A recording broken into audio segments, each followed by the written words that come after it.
जय श्री राम भक्तजनों। प्यारे भक्तों, हम ऐसा क्या करें जो भगवान हमको याद करें। भक्तों, बड़ा अटपटा प्रश्न है। लोग तो भगवान को याद करते हैं और ये प्रश्न कह रहा है कि ऐसा हम क्या करें जो भगवान हमको याद करें।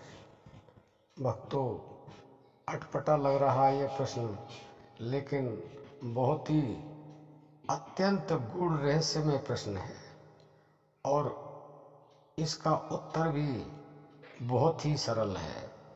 अगर आप समझना चाहेंगे तो आप ध्यान से सुनेंगे और इस प्रक्रिया को अपने जीवन में उतारेंगे।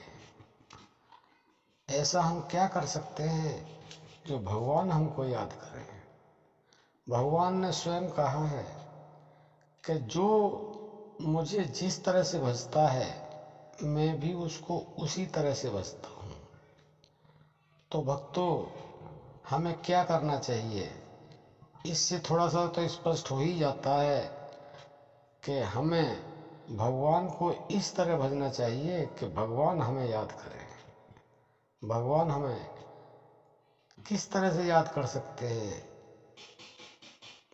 इस तरह से याद कर सकते हैं कि हम भगवान को भगवान की तरह से ही याद करें।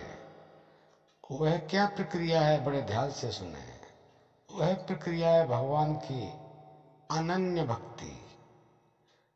भगवान की अनन्य भक्ति क्या होती है? भगवान की अनन्य भक्ति होती है भगवान के अलावा और किसी की भक्ति न करना, यानी कि भगवान के अलावा और किसी का चिंतन न करना, भगवान के अलावा किसी का ध्यान न करना। भक्तों, बहुत सरल प्रक्रिया है, लेकिन समझना और इसका अभ्यास करना उतना ही कठिन है। हम आपको सही तरीके से समझा सकते हैं।